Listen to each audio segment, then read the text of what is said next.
Recording in progress.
Yeah.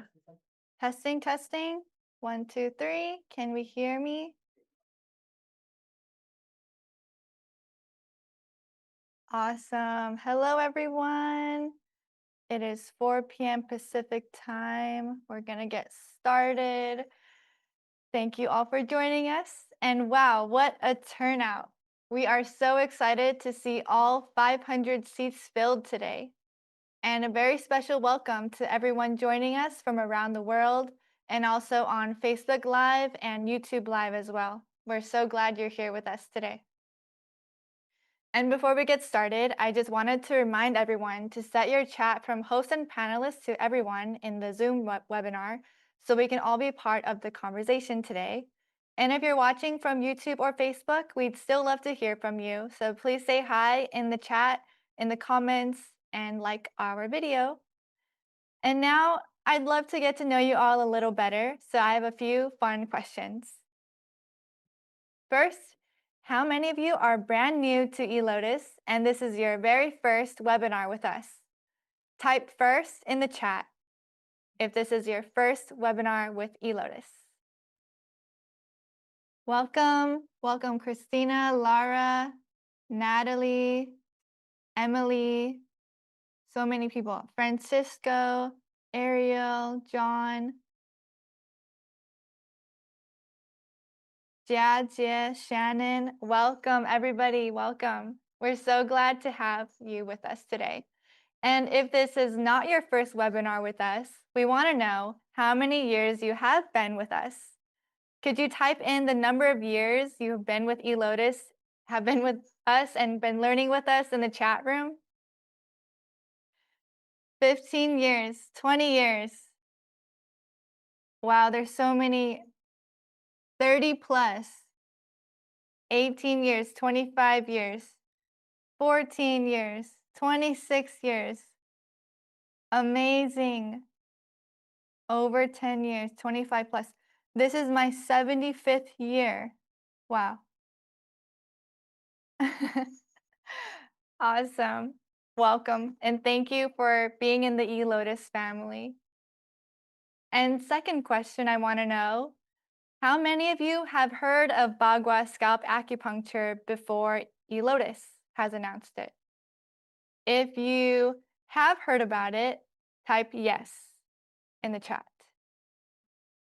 Only in school, yes.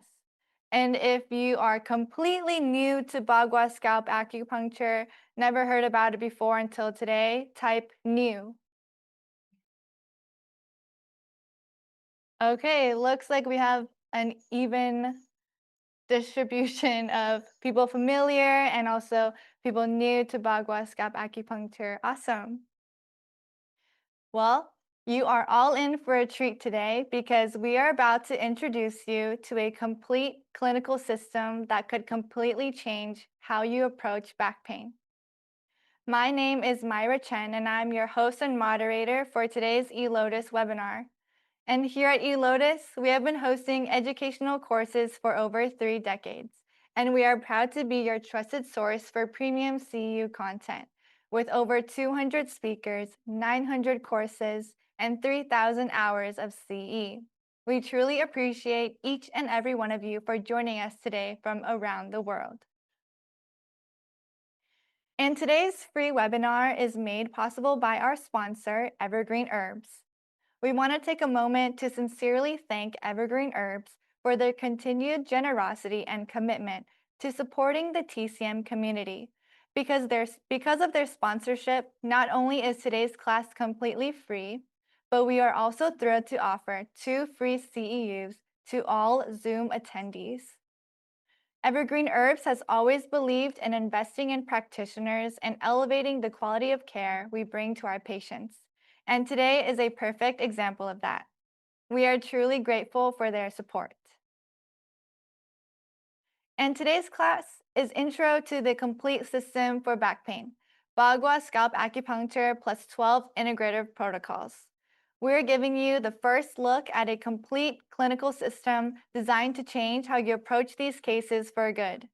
You'll be introduced to the foundational theory behind Bagua Scalp Acupuncture, how to locate the source point and 8 trigram zones on the scalp, and how the Trigram protocol is applied specifically for back, hip, and sciatic pain. If you resonate with this style of acupuncture and like the speakers, mark your calendars because Tina and Dr. Sung will be back together again on August 8th. That's 8/8 at 8 a.m. for a full 8 CU webinar. We picked that date especially because 8 is good luck in the Chinese language, so it doesn't get luckier than that.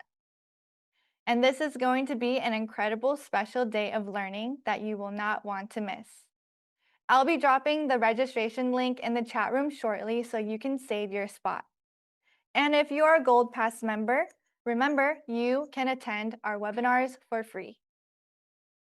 But wait, I have even more good news because there will be 3 lucky winners today as we will be raffling off this 8-hour class with Tina and Dr. Sung on Saturday, August 8th. So stay tuned during the break where we will find out who the 3 lucky winners are today. And now it's my great pleasure to introduce today's instructors.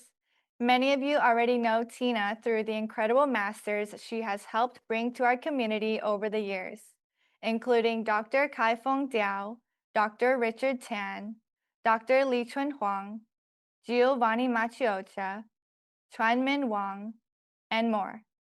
Time and time again, Tina has served as the bridge between these extraordinary doctors and the practitioners who need their knowledge most. Our family has been running Evergreen Herbs for decades, supporting practitioners with top quality herbal products, and Tina has been at the heart of that mission, always seeking out the best and bringing it back to you. We are so grateful for everything she does for this community. And joining us live from Taiwan in the second half of today's webinar is Dr. Wenqing Sung. Dr. Sung is the director of Zhishan TCM Clinic in Taiwan and one of the foremost authorities on Bagua Scalp Acupuncture, with over 40 years of clinical experience. Dr. Sung is known for seamlessly bridging classical wisdom with modern clinical application, with expertise spanning Bagua Scalp Acupuncture, tongue diagnosis, opposing needling techniques, and the treatment of complex conditions with herbs. At the end of today's class, Dr. Sung will be joining us live to answer your most pressing questions directly, bringing decades of hands-on mastery straight to you. So if you have any questions, please submit them in the Q&A box so they don't get lost in the chat room, and we'll address as many as we can at the end. And if we don't get to all the questions, come back on Saturday, August 8th for the full class to learn the complete system. And before we begin, I have a couple important reminders. Please note that in order to qualify for the CU quiz, you must do these 2 things. So first, you must be present for the entire duration of today's 2-hour webinar. And second, we will be doing a live roll call, so you'll need to check in by typing your first and last name during the 2nd hour of class. So be on the lookout when I announce the check-in time in the chat room in the 2nd hour. And so all you have to do is type your first and last name in the 2nd hour when I announce it in the chat room so that we can verify your attendance. So after this webinar, you'll receive an email notification when the CU quiz is ready tomorrow morning. So please stay with us from beginning to end since you won't want to miss a single minute anyway. And now, without further ado, please join me in welcoming Tina Chen and Dr. Wenqing Sung.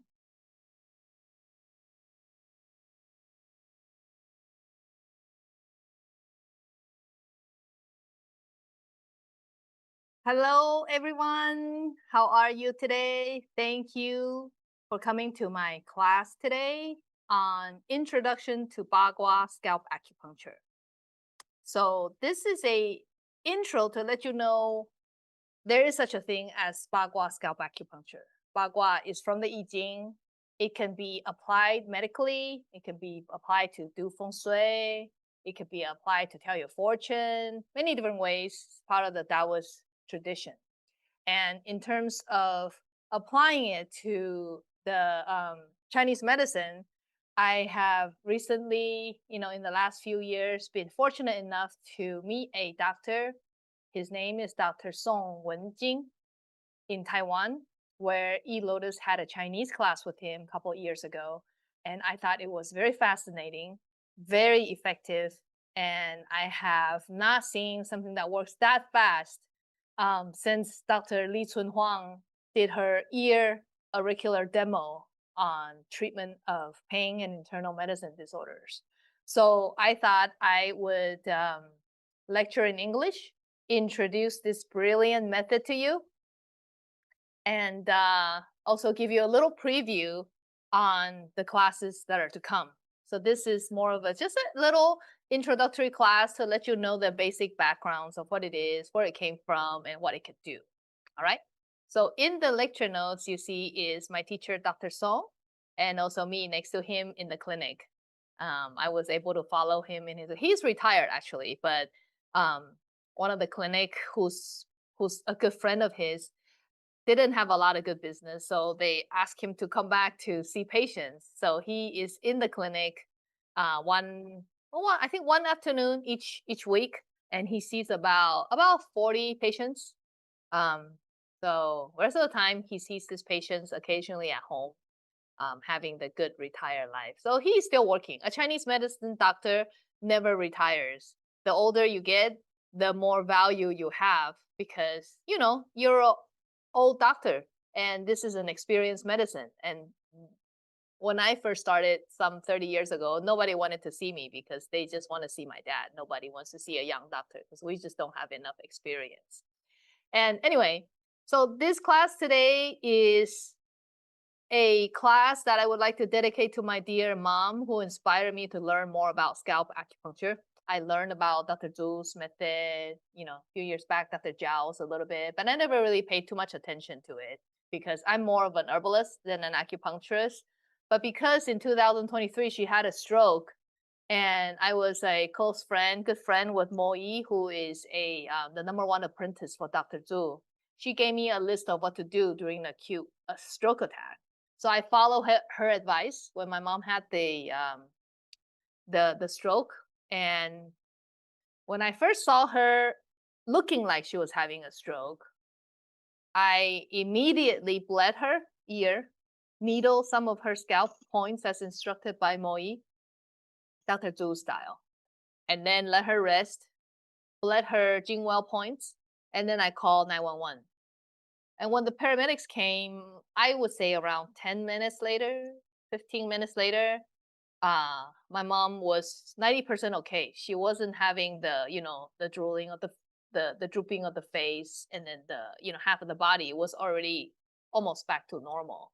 So then the paramedics just saw a bunch of like cotton balls with blood and also needles, and then they were wondering what the heck I was doing, right? So on the ride to the hospital, I was explaining to the paramedic that I was doing acupuncture and bloodletting, and he was like, "Oh, that is so interesting. I have never heard of anyone who's done that, or actually been to anyone's house who has done that." So I really feel like just that part probably saved her life, from having a stroke and having to do stroke recovery. I wish more people would know about this. And from that point on, and is when I thought, if I encounter any more doctors who are good in scalp acupuncture, I should really learn and then also pass this information on, so more of you can educate your patients on what to do during emergency medicines and also emergency cases, and also during your regular everyday treatment time, you can also utilize this to get excellent results. Okay, so today's class is just an intro. This is really not my words, but it's just kind of like my lifetime work, and my mission is really to be the bridge to bring the best of what I find in Chinese medicine, these experts and specialists in different fields, whether it be acupuncture, tuina, bloodletting, herbs, internal medicine. I will try to share what I learned from them with you. And by no means am I any better than you guys are. You can just think of me as your peer, that I just learned this information one day before you know it, right? Before you learn it, because you didn't know this yesterday, but today you're going to. So I'm still asking questions, and I'm still learning just like you. So to me, there is no stupid question, because we only live a good 50 years. You can live a little longer, but about 50 years, your brain is slowly, going down south. And there is no way that we can learn from 5,000 years of TCM knowledge from all these different doctors in our mere short lifetime. So as much as we can get, I would like to pass it on. And the practitioners that I'm most interested in are those ones who get the good success rate, 80% plus success rate. Because I am not a very scholastic person in school, and I'm still not right now. I care more about the results, and I care more about the practicality aspect of life rather than, the research and figuring out the how and the why, because that's just not who I am. But there are much smarter people who are very good at that. We need those people to do the research, to analyze and also to tell us the why. But all I care mostly about is what works. So every teacher that I seek out are the ones who have so many patients in their clinic that they just have seen so many cases of the same thing. And then they develop a treatment protocol that works for 80% plus of their patients because they have seen so many, and then they have treated so many, and they have seen so many good results. That's what I want to learn, and that's what I want to bring to you, and that's what I want you to replicate. Because without being able to see results, you just can't go on with the clinic. And with the onset of right now, currently the physical therapists are trying to include acupuncture in their treatment protocol. So in California, we are trying to fight that. And can you imagine if that is the case? I think in many states, small states in the US, physical therapists are able to practice acupuncture already. And that is really a disaster because they don't really know what they're doing. The 50 hours of training that's required is ridiculous compared to how much we had to learn and how much more we had to learn after school is over, right? But the sad truth is, if you just stick a couple needles in the ashi points, it's gonna have some effect because the body is just an amazing machine. You just needle Li4, it's gonna have so many effects, right? It's not just gonna work for the large intestine or for the face and head problems. There's just so much more because there's mapping, imaging, and a lot involved where physical therapists may not know, but they're sticking in the needle where it hurts. They're finding some relief because it's providing more blood flow. What will happen is more patients will just go to them because insurance covers it, right? And they don't know the difference between dry needling and what we provide. Okay, so what you want to do is really want to produce results. And in addition to offering acupuncture, there's a whole other 50% of Chinese medicine that is internal medicine and herbs that I don't know if you have learned in school or not, but that is also essential to practice, just to hang on to your practice and thrive. Because with the herbs, you're able to see different type of patients, and then they'll refer many different types of patients to you. Because acupuncture can treat some things, herbs cannot. Herbs can treat some things, acupuncture cannot. So what this introduction is really an introduction to the core class that Dr. Song had with us a couple years ago. He had a complete Ba Gua class, and it was like 8 hours long. I can't remember, but I just remember there was so much information, and the lecture notes was many pages. So I had a mental indigestion. So when I was organizing for this class, I thought I could just maybe translate his work, his lecture. But then I thought, no, that's not going to work because it's just too much information. What happens when you're cramped with too much information, your brain has an overload. And what I usually do is I just take that and I think, oh, great, this is like the encyclopedia of Bagua Scalp Acupuncture. I'm going to file it away. And one day when I have a patient, I will come look at the notes and then, go try out these methods. But it's not practical because it just sits there in the back of your bookshelf and then you will never practice it. So I decided to cut up his lecture into several different lectures to make it easy and digestible and easy to understand so then you can apply one small bit at a time. Something that is, easily replicable, and also you see great results. I'll tell you that a little bit more later, okay? But today, I just want to go over in 1 hour what is Bagua Scalp Acupuncture, what it can do, and then if you want to learn more, you're welcome to come to my other classes. Okay, so first of all, this is a modern interpretation of I Ching, Bagua, and the teacher is Dr. Song Wenjing. He has been practicing, he practiced for 40 years in Taiwan. Number one strength, I would say, is the treating digestive disorders. Because when I first met him, he told me about his digestive complaints and how he went to seek out so many teachers to solve his problem. And I will tell you more about that when we are talking about digestive disorders in 2027. I'm planning to translate that class too, because he is absolutely the best of all of everybody that I have met. I have met a lot of people in my life and a lot of great acupuncturists and herbalists. And in terms of treating GI disorders, I have not met one person who is better than him. There are, because as is in TCM, we treat everything, right? But then everybody has some specialization that they are best at. And for him, I would say it's the GI. Second is using acupuncture, scalp acupuncture, this Ba Gua style. And number three, very, very good with allergies and excellent with dermatological disorders. He even has his own ointments, and he has some special formulas for the GI that I have seen like miraculous results with. And I will talk about all that when I talk about the GI class.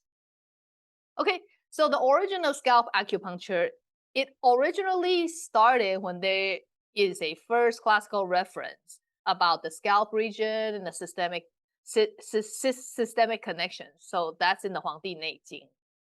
Modern interpretation of scalp acupuncture started in the 1950s, 60s, 70s when Dr. Zhao, Dr. Fang, and their neurosurgeons. And then they discovered, there's a connection between the brain areas, the sutures, and also the points, and how to needle the zones.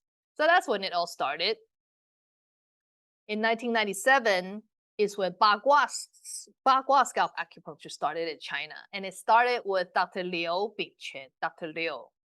So Dr. Liu first published this, his clinical experience using Ba Gua Scalp Acupuncture in the Guangdong Hospital. Guangdong is a province. And I will share a little bit about that with you in the next slide. Next, it comes to today, maybe 10 years ago, Dr. Li Qiujie. Li Qiujie is Dr. Li from Taiwan. He learned Ba Gua Scalp Acupuncture. I don't know from who, but he developed his own system where he uses only 2 to 3 needles, 4 probably max. And this style of Ba Gua Scalp Acupuncture, I abbreviate it as BGSA, is very different from the China way of practicing scalp acupuncture. So let's take a look at what is the main difference here. So this is, remember, just an overview, okay? I'm not going into any details about any of this. That will be done later in the future courses. But for Dr. Liu in China, he considers there are 3 guas, 3 Ba Guas on the head. There's the small Ba Gua, there's small Ba Gua, medium Ba Gua, and the large Ba Gua. And each of them have a different effect. The small one is more for localized treatment for specific disorders. The medium one has a broader systemic effect. And then the large one has more constitutional effect and treats the deeper conditions. So he really treats these disorders ranging from like localized pain to very serious conditions like paralysis, Parkinson's, neurological disorders, and that's why he needs to use all 3 guas, sometimes just 1 gua. I mean, not just 1 gua, 1 whole complete Ba Gua. Or he would needle all 3 guas. As you see in this picture over here, you see there's the small Ba Gua, the medium Ba Gua, and the large Ba Gua. And in each gua, he would needle a needle. You guys all know what Ba Gua looks like, right? It's a trigram. So I'll show you a picture. Let me see if I have a picture.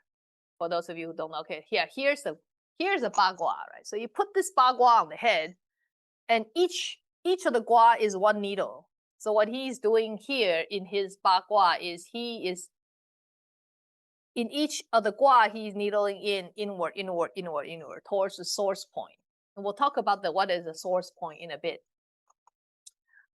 And needling towards there to have a complete reset type of reprogram type of effect to the brain, if you will. I don't really understand exactly what the difference is and how to do this correctly. But from what I learned from Dr. Song, he gave specific conditions that each of these small, medium, large guas can treat.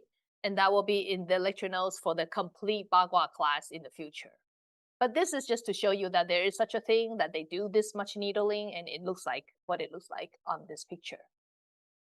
Okay, so coming to Taiwan, about 10 years ago, this Taiwan style by Dr. Lee, he uses 2 to 3 needles, and he uses a specific gua to treat a specific condition. Okay, so you wouldn't just pick any random gua. It has to be relevant because each gua is associated with an organ and many different body parts. Actually, I take that back, not just one organ. It's primarily associated with one organ, but it can also treat other organs too, because all the organs are related by 脏腑 relationship, right? Relationship, channel relationship. So one gua could treat multiple organs, but it has one primary organ that it's associated with. Like for example, Li Gua. Li Gua is a gua for the heart, and it's in the 12 o'clock center position on top. And that one is used to treat heart condition. It's used to promote blood flow, and it's used to treat the Ren channel. Has several functions. Each gua has many different functions, and we're not going to go over that today. You're going to have mental indigestion. This is just an introduction to, show you what it is, okay? Show you what is Bagua Scalp Acupuncture and show you a few demos of what it can do. Okay, so this is I picked this slide just so that you can read a little bit more about what it is.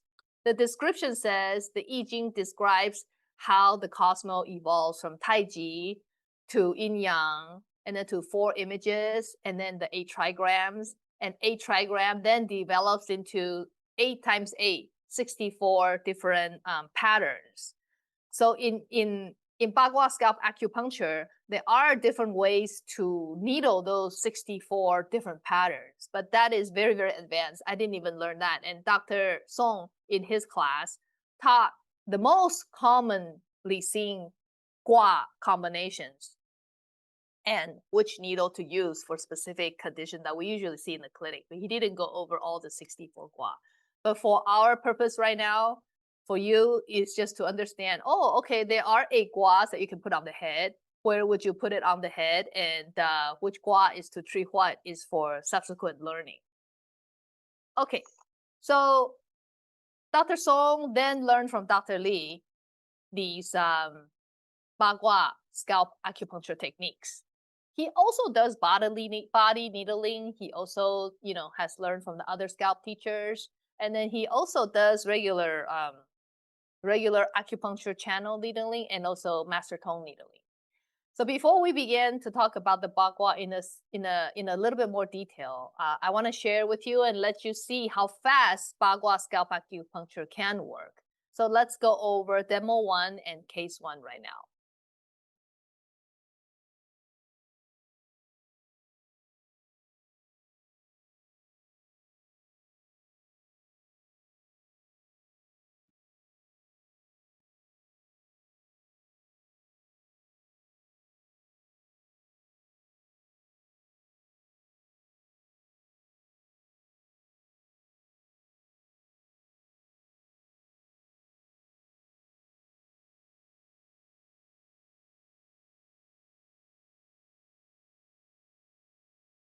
His condition. His main complaint is lumbar sacral pain. The junction between the lumbar and sacral spine, that's where he often feels soreness and pain. Right now I'm using scalp acupuncture on him because when he first stands up, he doesn't feel soreness, but after standing for a while, it gradually starts. So right now I'm using my Agua method to treat him. The most protruding point is Neahu GB17. Again, the most protruding point is Neahu GB17. His soreness and pain is still in the segment. Do you feel okay? I am going to start. We're targeting the lumbar sacral zone.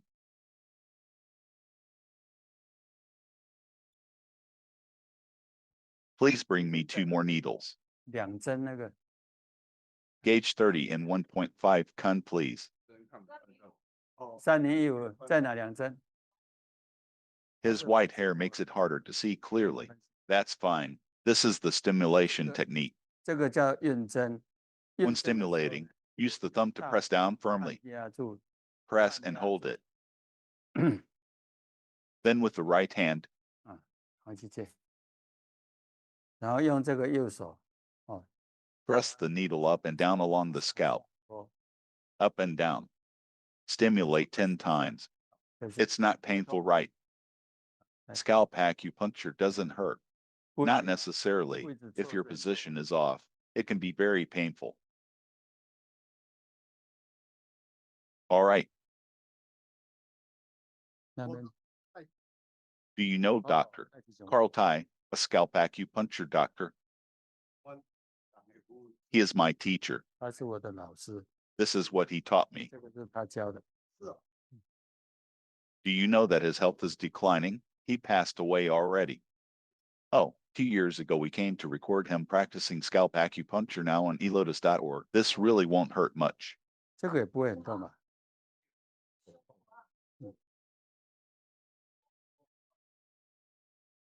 I'm using 3 needles because 因为他 his spine has issues on both sides too. 去追， In total, I am using 3 needles.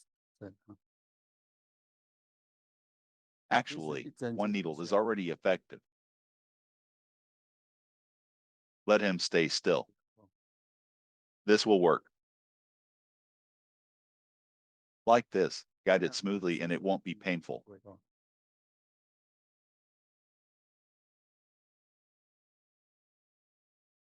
The needling is now complete. I have a question. The technique itself isn't the big challenge, but finding the correct location is. 但是找 location 是一个关键点。 We can say it this way, because right now this area is the most protruding. 这个是最凸的， This point is Nayahu GB17. Gently feel the protrusion. 上下轻轻的摸， Just let it descend gently, like that. I know, this area is the highest point. 有没有是最高？对， This is Nayahu GB17. 脑户 The section reflects the sacral area. This is the lumbar, but his pain is down here in the sacral area. 讲这里，对， 他是讲这里， This is the sacrum. This is the sacrum, and this is the lumbar vertebra. So sacrum is Nayahu GB17. So you can needle from Kainji and GB18 toward Nayahu GB17. Can the camera get it clearly? Let's leave the needles in for a bit, 好，这个就让它停止啊， because we need to wait about half an hour. 他自己 You have been sitting for a long time. Is your back sore? My back feels light.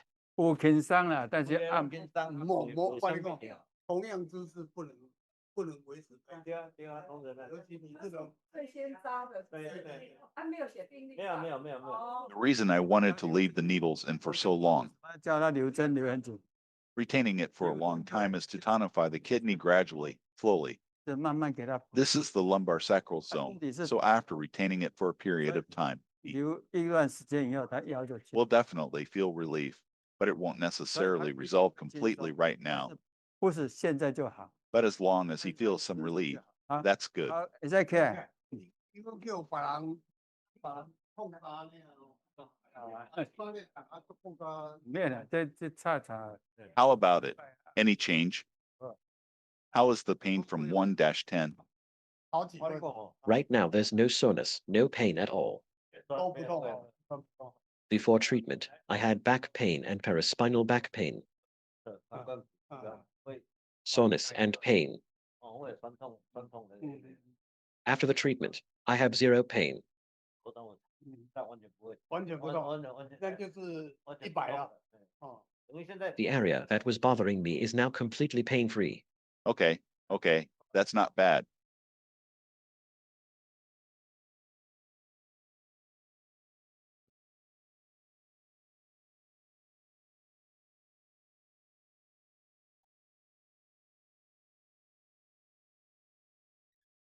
Hello, everyone. Welcome back.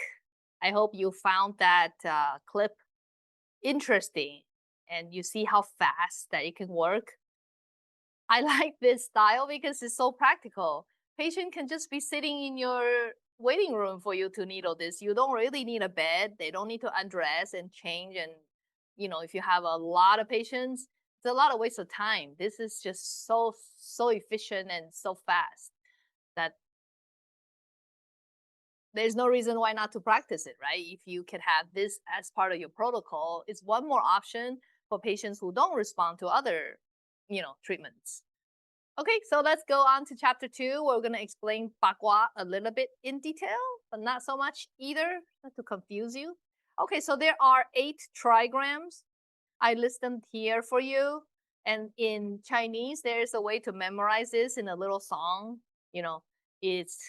I'll say it to you. You can try to memorize it if you like in Chinese, but it probably won't make much sense.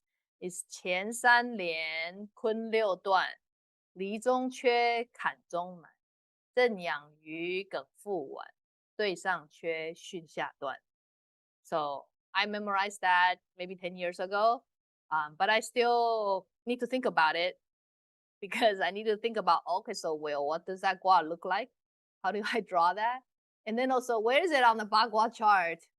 See, that's the hardest part when I was learning this. Every time the Dr. Song would be saying, okay, this gua, that gua, and then needle, whatever, insert inward or outward, and then how many tun. When he already is talking about the second subject, I'm still thinking, oh, where is that gua? Where is it on the chart? That is the same problem you're going to have too, because you are not even a Chinese native speaker. So it takes you even longer to kind of have to memorize it. Maybe you're really smart and it's very easy. So congratulations. But for me, I had to write it down and then refer to it many times to remember. So coming here, looking at this Ba Gua, all right? 前3连坤6段离中缺坎中满正养于艮腹脘对上缺巽下段. When you look at the Ba Gua, you're looking from the inside out. When you're drawing it, it's inside out. So this one, you would take this gua, and flip it this way if you're looking at it horizontal. So this mountain gua is this right here. 1 solid line on top, 2 broken lines on the bottom. 1 solid line on top, 2 broken lines on the bottom. Okay, that's how you look at it. You look at the gua from the inside out. And because it's so hard to, or takes so long to remember the position, what I'm going to do in my subsequent classes is to assign a clock number to it so that it's easier. Because the way that the Chinese used to do it is they say, okay, north, south, east, west. That makes perfect sense, right? But our north in America is usually you look at a map, north is up on top, right? South is at the bottom. But in I Ching, this I Ching chart, north is not on top. North is down here. South is up there. And when I first heard that, I was like, what? Why on earth would they do that? And then I learned it's because somebody was presenting the chart to the emperor. And the emperor is in Beijing, right? Or emperor is, let's say, in Beijing. And then they're looking down on their territory, on his territory. So that means they're here looking down in China. So this is northern China. This is southern China, right? So that makes this east or west. You guys put it in the chat room. If this is north, this is south, this is west, and this is east. Kind of like the GPS, right? GPS, you can set the map to north always being on top, or you can set it so that the map changes depending on how you turn. Some people, in their head can navigate without having the map be interactive, but some people cannot, so they need that map. So that's why it makes it confusing, because sometimes, when the teacher says, okay, the northwest gua, then okay, wow, now to think about it, where is the northwest gua? Because the north and south is flipped over. So that makes it extra hard to learn this, and some people just give up. So I'm gonna just say, that's the 12 o'clock gua, 6 o'clock gua, 3 o'clock gua, right? 9 o'clock gua. And as far as these 4 at the corner, this is a 1 o'clock or 2 o'clock gua, 4 or 5 o'clock, 7 or 8 o'clock, and then 10 or 11 o'clock. So that's very clear because every time you put a Ba Gua on any part of the body, by the way, it doesn't only have to be on the head. It could be on the face. It could be on your hand, this side or this side. It could be on your chest. It could be on your abdomen. So Ba Gua acupuncture is actually practiced in many different places, especially in the abdomen. There is a Dr. Chi teaching that, umbilicus acupuncture, and he utilizes the same concept of the Ba Gua. The same concept as this, except it's on the brain. And Dr. Song tells me that it's much better on the brain because brain is the central commanding. It's like the presidential palace or the Pentagon, right? Everything, all the directions go out from the brain. So if you can stimulate this directly, it's gonna be much faster in result than anywhere else distally. So anyway, that little Chinese song that I told you, I put it in ChatGPT in AI to see if he can create an English version for you so that you can remember it easier. So it actually did. So you can read about that at your own time, see if you can have an easier time remembering these gua, right? Like for the Qian gua, the 3 solid lines, 3 solid lines reach the sky. Kun gua is earth, 6 broken fields spread wide. So I thought that was pretty good. Li gua is empty in the center, fire glows. And then kan gua is full in the middle, water runs deep.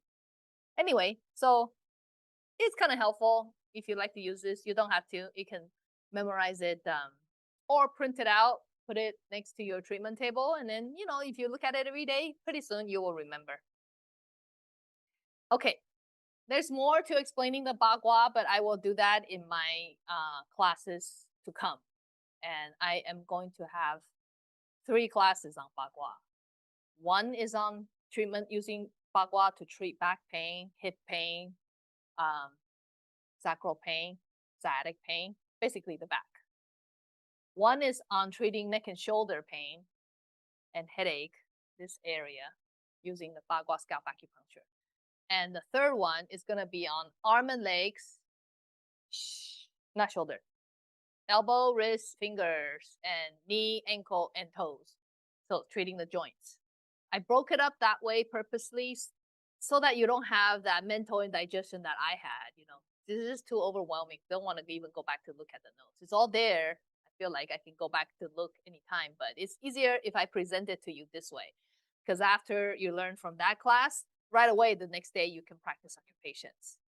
Okay, I feel like that's just more practical and more effective. And then finally at the end, I will do that one big, long, comprehensive class that Dr. Song had. So then you can learn about how to use it to treat internal medicine disorders. Okay, so the way now I want to go into, well, how do you use Bagua Scalp Acupuncture, right? There are only 3 steps. It's really not that difficult. The concept is easy, but to get good at it is a little bit hard. And I'll tell you why later as we get into it, all right? So the first step is you have to locate a source point. There are 4 source points that you can use on the head that are the most powerful. And then they have all different effects, okay? The source point is the middle of the Bagua. And then the second step is to pick a gua that you need to treat that condition and then needle towards the source point or away from the source point, okay? And then I'll go over when do you needle towards the source point, when do you needle away from the source point? Because I've always wondered that, like if you're needling Cong or, Bai Hui or whoever on the head, it sometimes tells you, the book sometimes tells you, needle against the channel or with the channel, or do you needle outward, inward, what's the difference? But sometimes it doesn't, and then sometimes the teachers just have different opinions and different interpretations of their experience. So then I don't really know. But in this step, this number 2, it's very clear when you should needle towards the source point and when you should needle away. So we will go over that too when we discuss about each specific cases. But just so you know, the step 2 is to needle towards, step 2 is just to basically pick a gua that you need to use. And this picking a gua requires knowing what that gua's nature is, what the associated body parts are, and also, I guess what channel it cross or it covers too. Not only the internal organ, but also the channel pathway. Number 3 is you needle the point and at what angle, and also how do you stimulate it. That will make a big difference. The needling insertion is also key too, because theoretically, if you do a good insertion, it should be like a hot knife through butter. However, if you hit a bone, you feel like it won't go in, or you didn't hit a bone, but it still won't go in, or you needle the point and patient says, ouch, it's too painful. So what do you do with all those times? There are certain ways that you can mitigate that so that, you can have better success with your needle result. And that will all be discussed too. But the big picture is there are only 3 steps. 1 is find the source point. 2 is to needle, pick a gua and needle that gua. And 3 is to stimulate. Okay, so those are just 3 steps to the Bagua Scalp Acupuncture. So just to let you know, the next class that's going to come up in August is me talking about the back pain. Back, hip, sacral, sciatica, herniated disc. Anyway, back pain. The gua that you pick is kan gua. And where is kan gua? Kan gua is the kidney gua and is the 6 o'clock gua. And this one, when you're treating back pain, you have to use this gua. And this gua governs, like it says, the kidney, the back, opens to the ears, governs the bone, bone marrow, and deep tendons. So now, I'm going to tell you what to do. Now, going back to these 3 steps. Step 1, locate the source point. So write this down if you want to try this tomorrow. Maybe you will already see results without coming to my class. That would be great. Step 1, source point for treating any qi-related problem, whether it's qi stagnation, qi sinking, qi reversal, qi deficiency, whatever. Bai Hui is the point. So any pain in the body involves qi and blood stagnation, right? So if you're treating any pain, you have to use Bai Hui as your source point. So number 1 step, we got it down. Number 2, if you're treating back pain, you need to use kan gua, right? So now we know that we need to look for the 6 o'clock position that is relative to Bai Hui. So first you find GV20, and then you want to find the 6 o'clock point that is south of GV20. And then number 3 is you want to insert the needle towards the source point or away from the source point, which is Bai Hui, right? Depending on the nature of the back pain. Write this down again, everybody. I'm not really forcing you to write it down. I just feel like it's better for learning. When I have to write things down and I have to think about it, it sticks in my head much more than if I just look at it on a lecture notes. So I'm almost tempted not to give lecture notes in the future. Just, write it down as I go and then give you the lecture notes after the class is over. Because during class, I want you to pay attention. Then you will retain the info much better.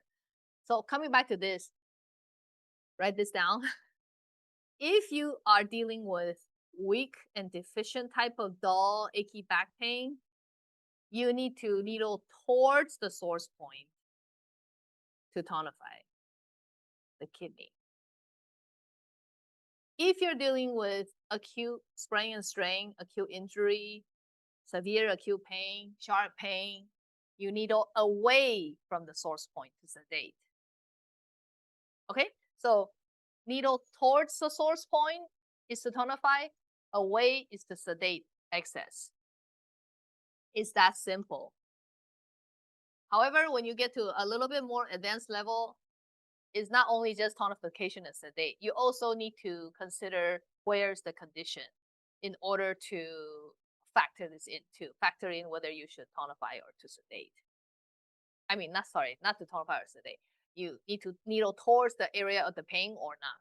So that's something, a second factor to consider. But don't worry about that. Erase that from your brain. You didn't hear that. You will learn that later in the, in the classes more. But for now, just remember, tonify is going to source point, sedate is going away. So in needling back pain, now you know that's what to do. There are sutures of the brain that you need to learn because they are the landmarks in which you can palpate and get the right point. The reason I say that is because Bai Hui is a very controversial point. If you have sit down to try to measure from here to here, the bottom of the hairline, frontal hairline to the back of the hairline, the number of cun from here to here is very different from people to people. And also there are people who don't have any hair. And then there are people with flat heads, some people with bigger heads, smaller heads. You know, it's kind of very, very difficult to go with centimeters or cun to measure it out. So therefore, this imaging on the head, it depends on the anatomy of the head. So then you need to know these landmarks. So Bai Hui, for example, in school, it teaches you that it's the apex of the ear, right? The center of the apex of the ear. So I'm looking at it sideways. So this, let's say, is the apex of the ear, top tip area, right? If my head is tilted a little down or a little up, it's totally going to be a different location on the head, right? It can be as far as 2 cun different. So the way to locate Bai Hui, according to Dr. Song, is not by the apex of the ear. It's really to find the parietal protuberance and draw a line that is the shortest line between those two parietal protuberance, external protuberance. That is Bai Hui. And Bai Hui, there's upper Bai Hui and lower Bai Hui. And also there is a different Bai Hui for flat-headed people versus round-headed people. As you will know that a lot of Asian people, like myself, have a flat head in the back. So the measurement is a little bit different. But you need to learn the sutures and also, especially these two, the external parietal prominences, just to locate the Bai Hui correctly. You will need to know the coronal suture that intersects with the sagittal, and also the lambdoid suture that interacts with the sagittal suture. Then you can find Bai Hui. That's one way that I learned from Dr. Chi a few months ago. She had a class speaking about Dr. Fang's scalp acupuncture, and she's going to have a live workshop, 2 days, to teach Dr. Fang's style. So that's a great workshop. I'm looking forward to it. Hope you can join us too, because learning scalp acupuncture, you really need to do it live. And hopefully maybe next year I can invite Dr. Song here to do a live workshop too, if he's free. Have a little tour of America after that. It's part of my tuition to him, because if you want to learn from a teacher, an Asian teacher especially, it just either costs a lot of time or costs a lot of money, or you have to marry into their family. So since that last option is not an option, so I don't have a lot of time, so I would just pay a lot of money to learn from him. Tuition. The tuition, Asian tuition, is very different from American tuition. I don't know why that is. It just costs thousands and thousands and thousands more. Anyway, so coming back to this, you need to know the landmarks. And then I also wrote down, if you are gonna try this tomorrow, what I just taught you with the back pain, you want to use, don't use a too thin of a needle because it's hard to insert. Too thick of a needle may hurt if you're a beginner. So don't go with 28, don't go with 38. Just try 30, 34. It's up to you. Whatever level you are at, you can try the different gauges. Number 2. The direction inward is tonify, outward is to sedate, and then you want to select the easiest penetration angle. The angle is usually 5 to 10 degrees when you're inserting, but then when you're inserting, I feel like, well, when I'm inserting, I feel like, oh shoot, it's hard enough to get the needle in, because the head is not flat.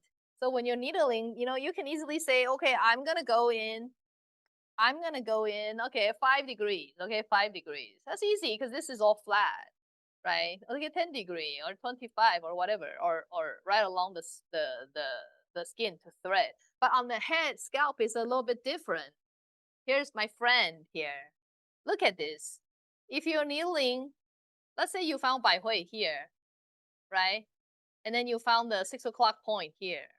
And because your insertion should be 1 cun deep in order to produce enough electrical stimulation for it to work, you need to be 1.5 cun from the source point to start the insertion. Does that make sense? Because if you're 1 cun, if your source point, let's say if your source point is here, and then you need to have 1 cun needle, right? Your needle needs to be in the scalp for 1 cun. So you wouldn't start at where 1 cun is, because then your needle handle will be right butt against the scalp. What you want to do is still have some, outside, because just in case the needle breaks, which is unlikely the case. I have never had that happen, but you never know.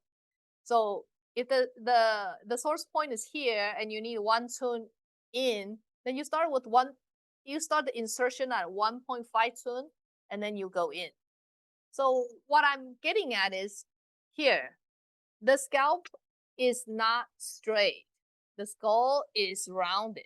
So when you are needling this way, actually here, if you're needling this way, it very much could happen where your needle goes in and then shoot, it comes out like that. That has happened to me. I have needled the patient down here especially.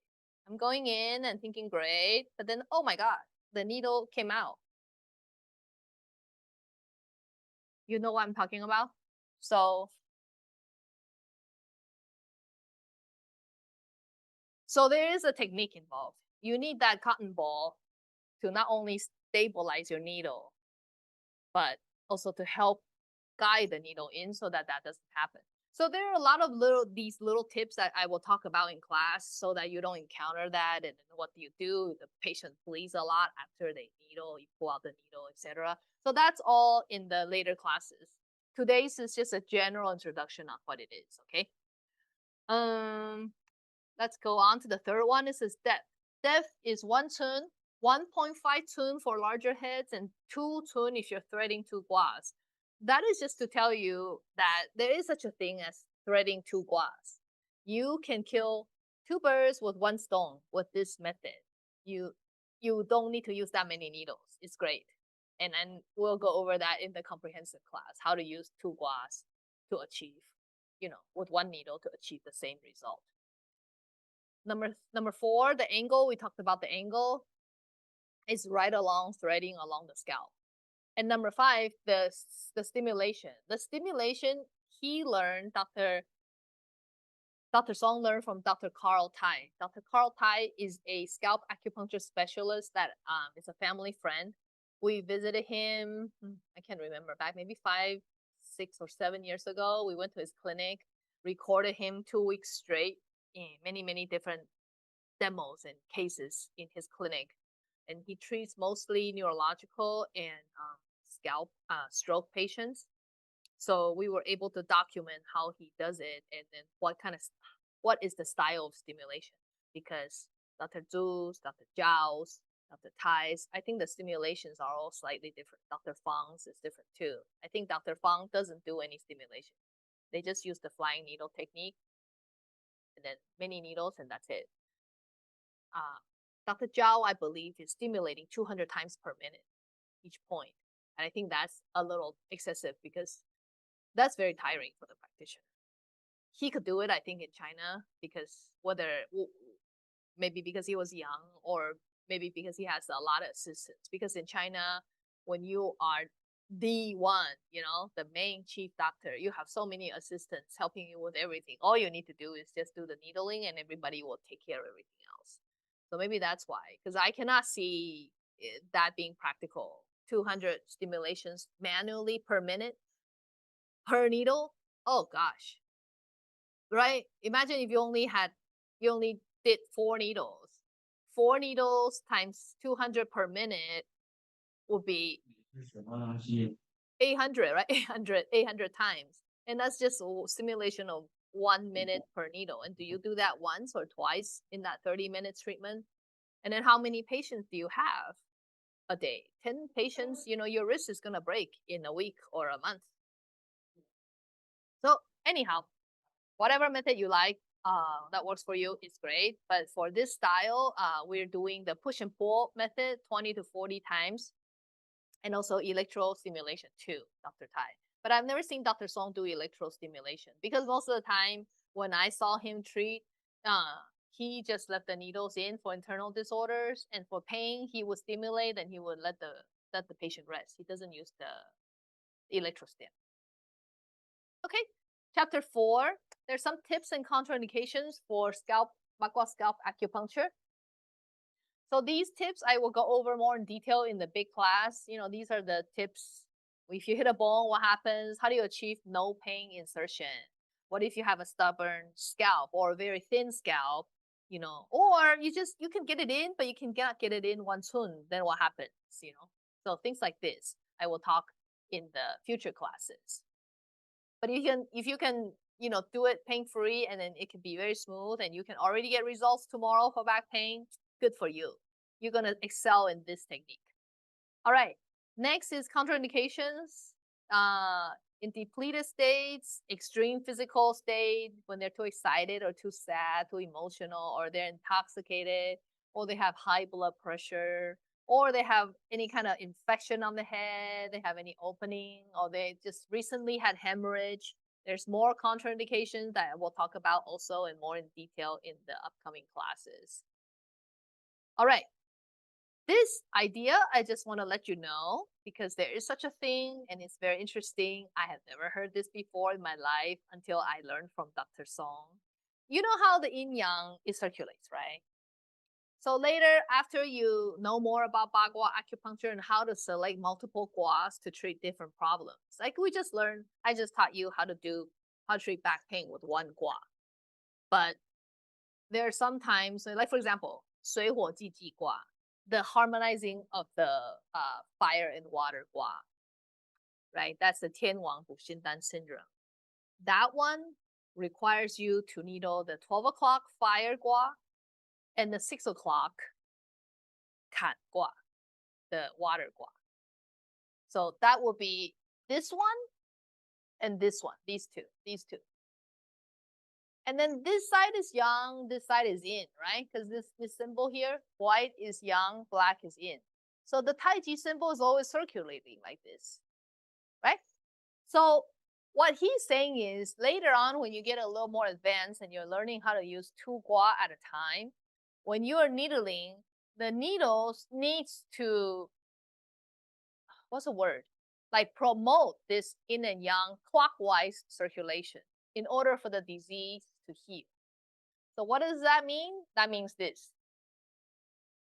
When you needle these two needles, one south and one north, and then you're thinking you're gonna needle towards each other directly, that's not how you do it. Because what happens is when you needle to each other directly, you will have, when you needle this way, the qi is going down, right? When you needle this way, the qi is going up. So the qi is gonna just bounce off each other, right? When you needle directly to each other. What you want to do is have the qi circulate in a clockwise fashion. So then what you need to do is you need to do this. Your needle here needs to be slightly angled as shown. So when you are this way instead of straight, you're pushing the qi this way. So when you're needling this bottom one, you're not going straight. You're going this way slightly. So then you achieve this effect. The qi is going to circulate like this.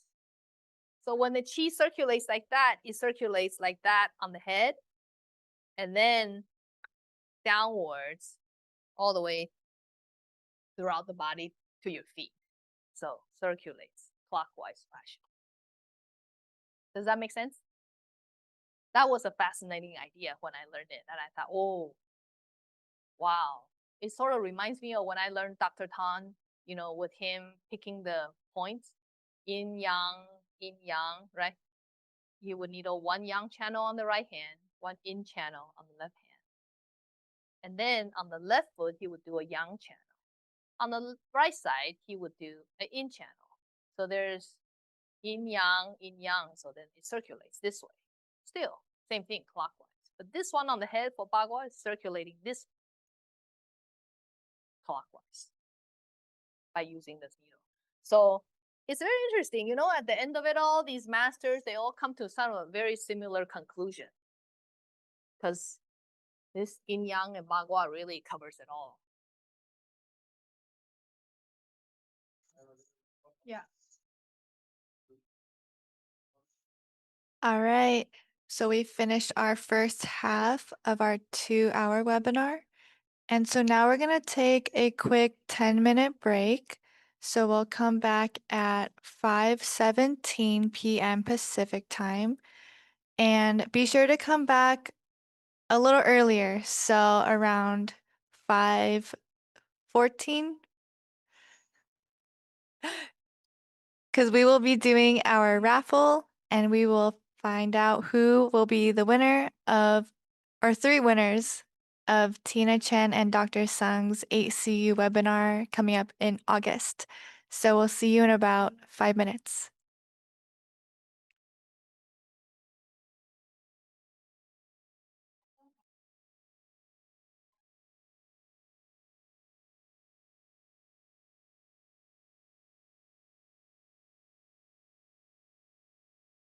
Recording stopped.20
分钟。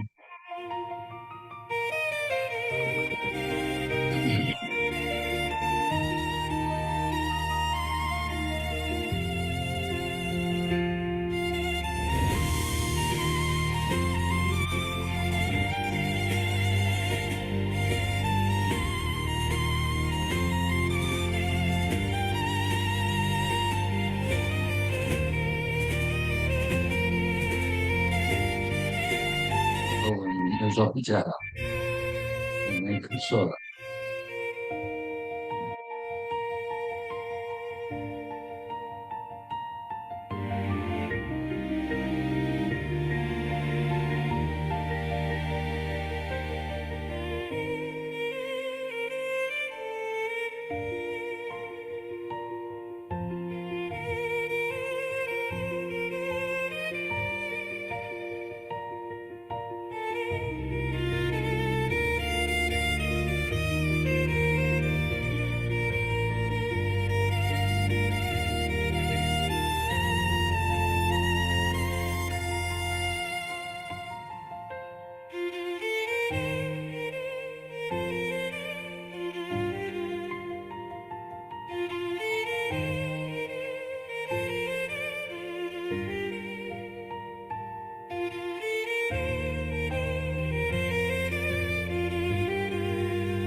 Recording in progress.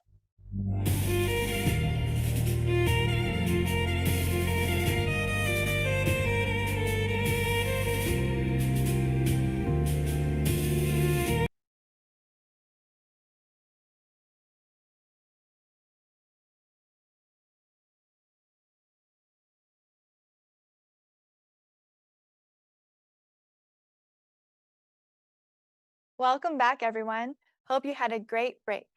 Before we get back to class, let's take a moment to talk about something that could really make a difference in your TCM journey, the Gold Pass. Are there any Gold Pass members with us today? We'd love to hear your thoughts on how much impact the Gold Pass has had on your practice. Imagine having unlimited access to exclusive TCM content and over 3,000 hours of CEUs, all at your fingertips. With the Gold Pass, you get to learn directly from some of the most respected masters in the field, like Dr. Richard Tan for Balance Method, Henry McCann for Classical TCM and Tongue Theories, John Chen for Drug Herbs, Li Chun Huang for Auricular Medicine, and more. They're not just teachers, they're mentors who can truly take your practice to the next level and deepen your TCM knowledge. And here's the cherry on top, sponsored benefits. Picture this, an Evergreen Herbs Collection Formulas voucher that matches your Gold Pass investment. So, if you paid $1,000 for the Gold Pass membership, you receive a $1,000 voucher from Evergreen Herbs. The Evergreen Herbs Collection Formulas are the most effective modern formulas formed by Dr. John Chen and other expert herbalists in different specialties, including Dr. Jimmy Chang. In addition, with the purchase of the Gold Pass, you get unlimited 10% discounts on Helio USA supplies. It's like having a support team cheering you on every step of the way, and an investment in your growth and success. Whether you're a seasoned practitioner or just dipping your toes into the world of TCM, the Gold Pass is your golden ticket. But don't just take our word for it, hear it from our community. Do you believe it's worth the investment? How has it impacted your practice? If you have any questions about the Gold Pass, please type them in the chat room. I am happy to answer any questions you may have now before we move forward and continue with the class. Let's continue to support one another and thrive together.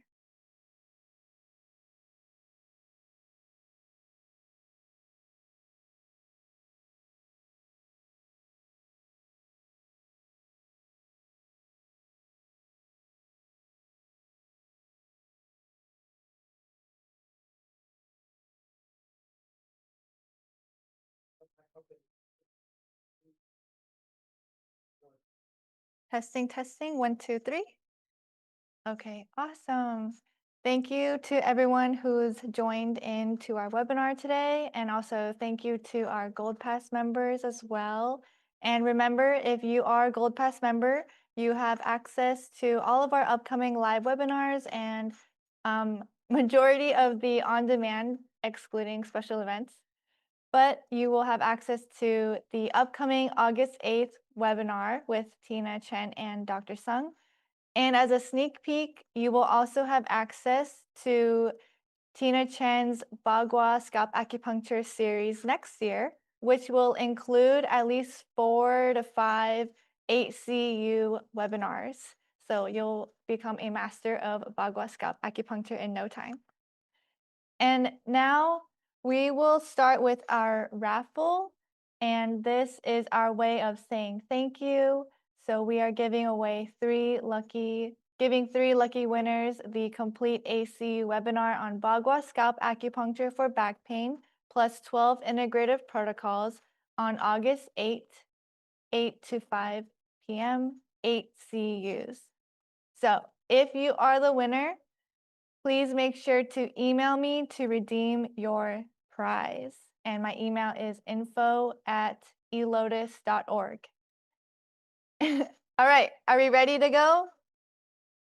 All right, Ryan, could you spin the wheel, please? And the first winner is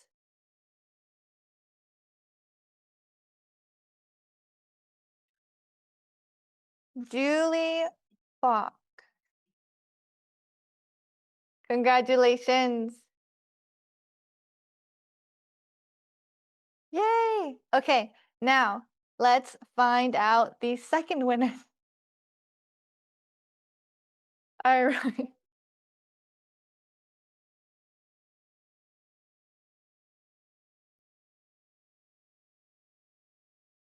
And our second winner is Michelle Butler. Congratulations to our second winner. And finally, our third winner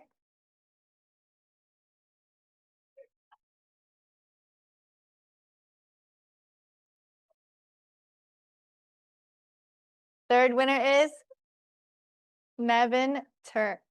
Congratulations to our 3 winners today. And to redeem your prize, you have to email me.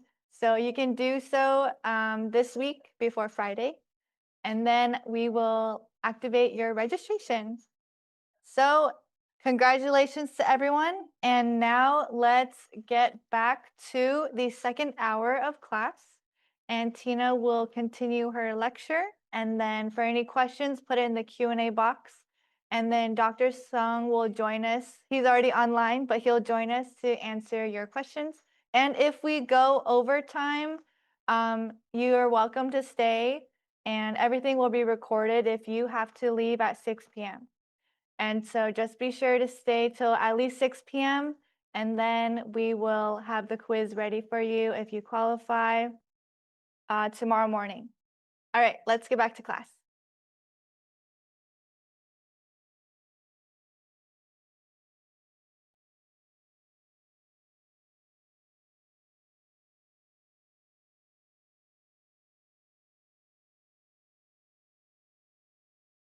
Are you ready to try it out?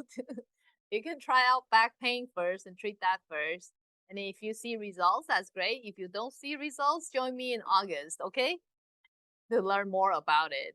Now, these are the classes I'm going to have. The first one is on back pain, like I was telling you, back, sciatic pain, what else? Sacral pain,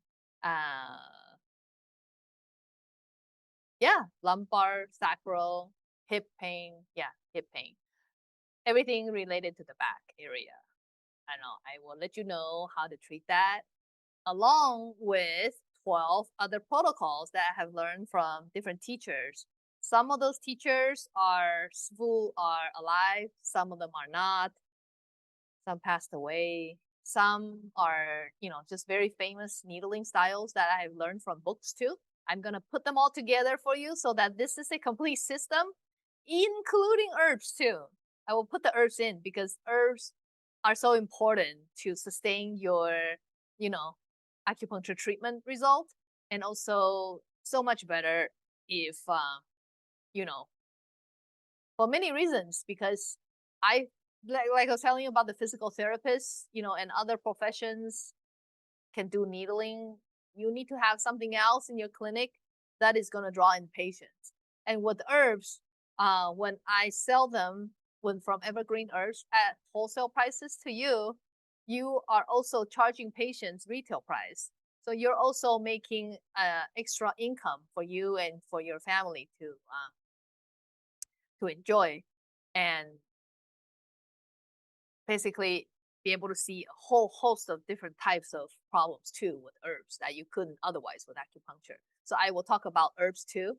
So these 12 protocols, along with the Ba Gua acupuncture for back pain, should be enough notes for you that you don't have to go anywhere else except look at these references, and then just try each of them out to see which one works best for you. Next class will be the head, neck, and shoulder. Same format. I will tell you what gua you need to needle, how to do it, and then tips from Dr. Song, and then also the herbs, and also the 12 other different protocols. And finally, the third class will be the arm, leg, and joint pain. Same layout. So I just broke them to 3. It's easier to digest, and it's very complete for you to just go there and get what you need and see results tomorrow. Okay, that's what I want you to also be excited about, being able to treat somebody with a new protocol and see immediate results. Okay, And then finally, at the end, there will be a complete Bagua Scalp Acupuncture class. And this is his class. I will take some of the videos. I will probably do a direct voiceover translation so that you can see how his lecture was, and then also interact with my lecturing on some of the parts of the lecture notes so that it's smoother. So I haven't exactly thought about how I'm going to put it together so that it's easier for you to understand and, less language translation difficulty. And in all of these classes, I'm going to invite Dr. Song to come in at the end for at least 1 or 2 hours of question and answer, depending on his availability.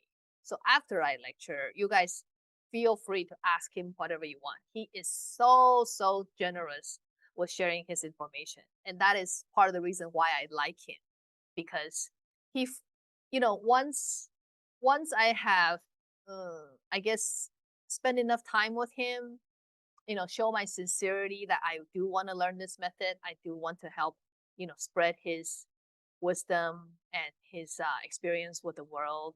And then also pay enough tuition, of course.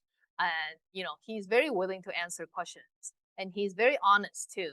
Whenever there is a question he doesn't know the answer of, he will tell you straight out, I don't know. And I think that's very how do you say that in English? Basically, I respect him very much for that, because in this world of Chinese medicine, as you know, 5-element theory can explain everything. And for every phenomenon, you can sort of find some way to explain it and find some way that could work, but then it might not work in the clinic. What makes sense in the theory may not work in the clinic. That's why it's so hard to find those masters who really can produce results in the clinic, because that's what we are, clinicians. We want to make the patients better. We're not researchers in the clinic. We need to produce results. Those are the teachers I like. Those are the teachers that I find, and he will be there to answer the questions. I'm here merely as a bridge to get across his information to you. From there, please ask questions. Please ask away, because he's just an encyclopedia of info. With 40 years of experience, that says a lot, because especially in Asia, in Taiwan, each day you're seeing 100 patients, no less than 100 patients. So with that kind of experience, I don't think he will. Yeah, most of the time, very hard for him to give you a I don't know answer. He would probably know everything. And the fact that he's willing to answer is very priceless for me, and also for you as well, the students. Okay, so we will send out, eLotus will send out email notifications when these classes are ready. The August class on back pain is ready, but the other ones are not yet, so we will keep you informed. During these classes, I will talk about the herbal formulations for the different pains or whichever class we're talking about, and then also the 12 different acupuncture methods.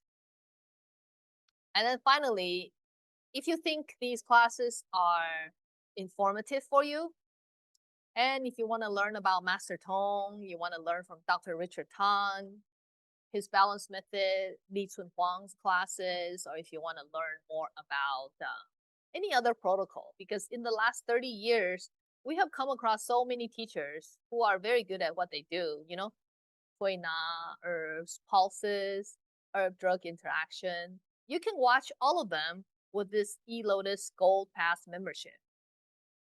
A lot of these footages from these great doctors, they're not available anywhere else but on our platform here on eLotus.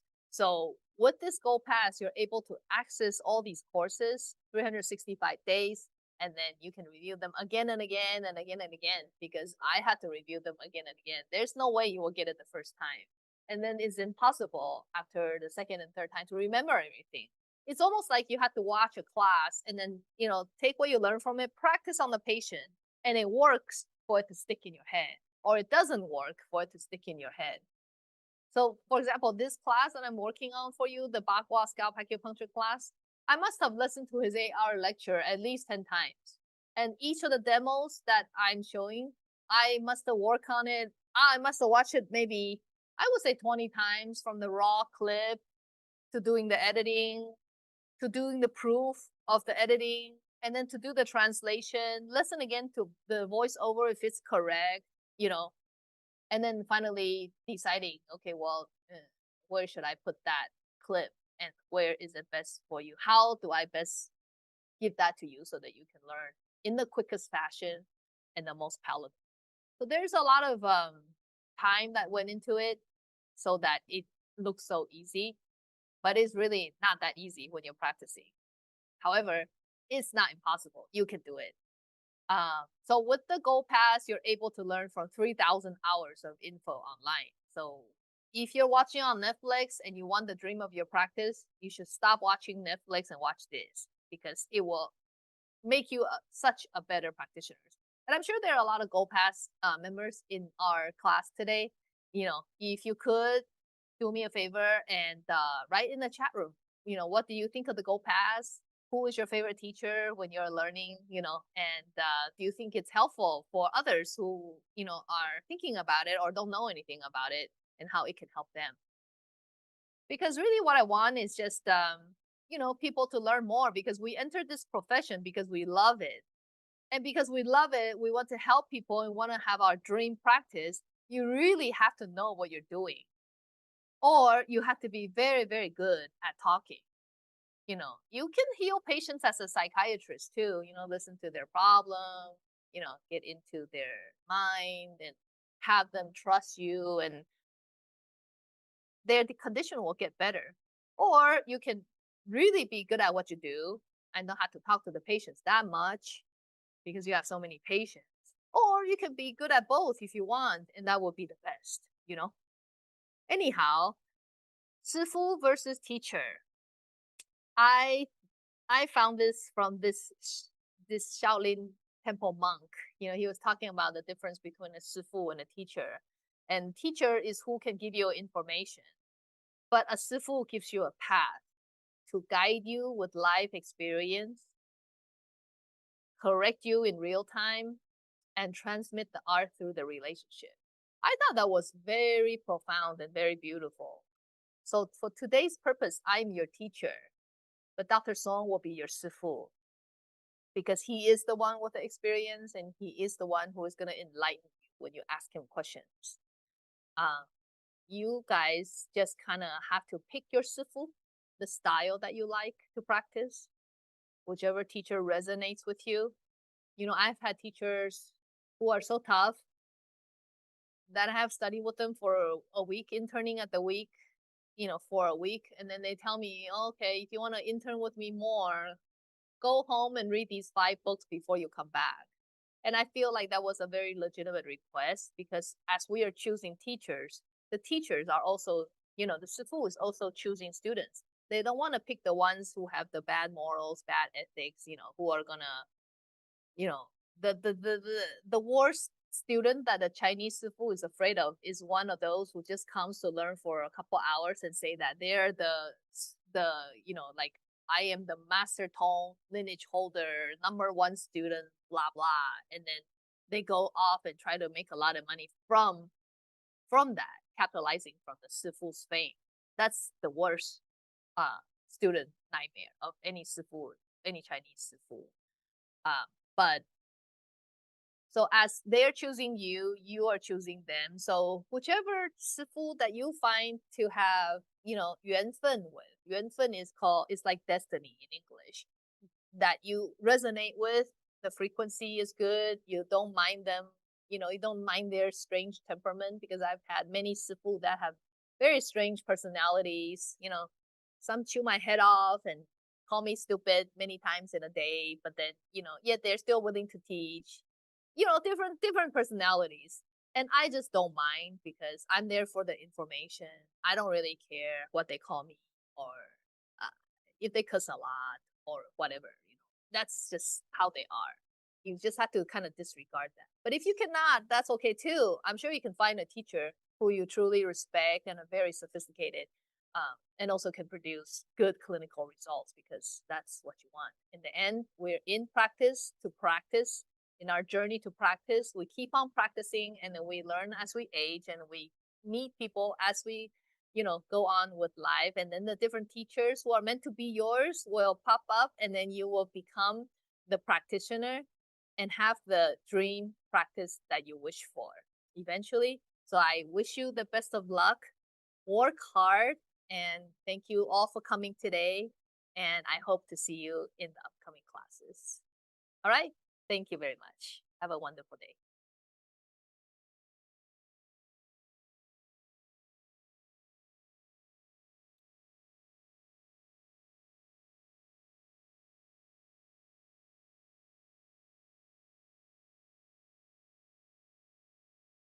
Let's go. Yes. Hello, everyone. Hi, beautiful people. Are you guys ready for the most exciting part? Look at the raffle again. Just kidding. We have Dr. Song here with us today, live from Taiwan. 宋医师，可以麻烦你讲一下吗？看看能不能听到你的声音。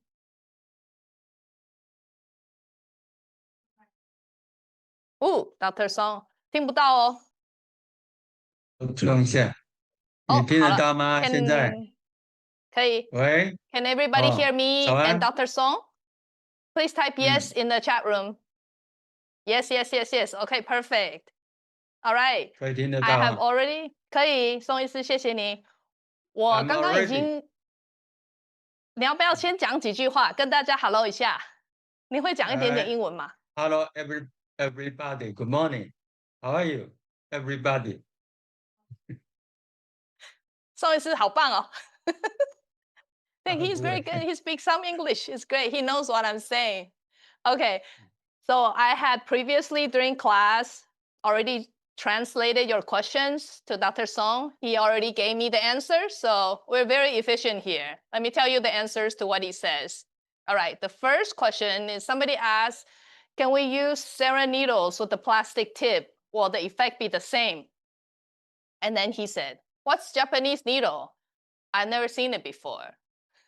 So 宋医师，那个日本的针啊，效果如何？可以，你可可以以。把那个日本的针啊绣一下吗？我才知道那个针有，我有传怎么 line 样。给您，就是那个我传赖针柄的那个地方是个人的 line 吗塑胶的。个人的赖吗？对，没有，在那是你个个人群组里面的。群主我没看到呢。哦，群主没可以看看。看到哦，有，哦，这个也是可以，这个也可以，可以哈。可以，哎，Okay, 一样 he 的道 says 理的。 yes, that's fine, because you're not doing electroneedling and doing conductivity with the electricity on it. Okay. Second question.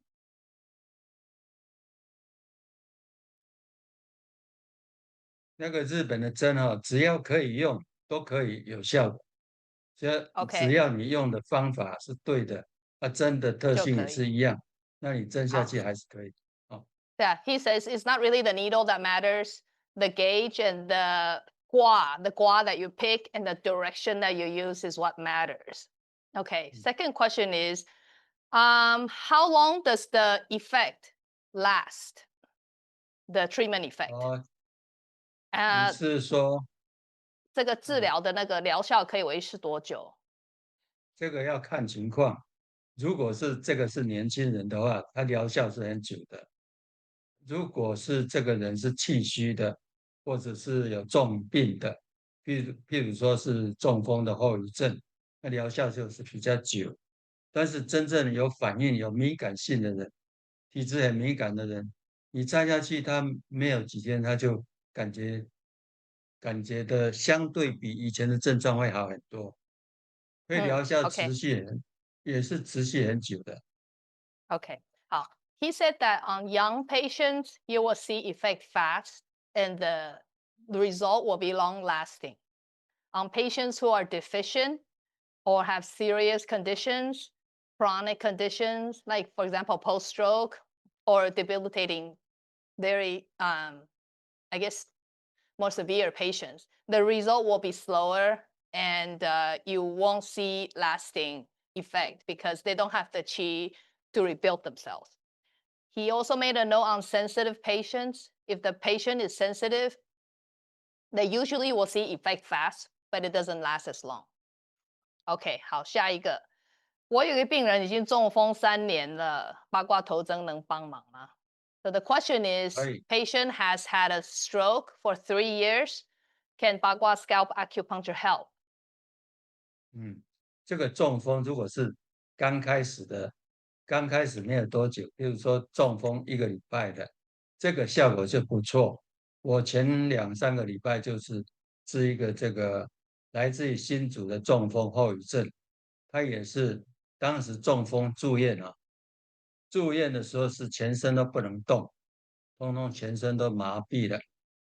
但是他经过西医的治疗1个礼拜出院以后，他拐着4只脚的那种就是手扶的4只脚的那种拐杖，来我这边，哎，对对，我跟他扎针啊，扎没有几分钟他就晕针了，就是会快要躺下去，但是他的体重也很重，但是我用足用感区，感觉区，还有这个运动区，然后再加上一些百会，还有颈部这几个针，针完以后呢，虽然当场是有晕的时候，我赶快拔针，可是回去以后我就很关心他，就问他是情况怎么样。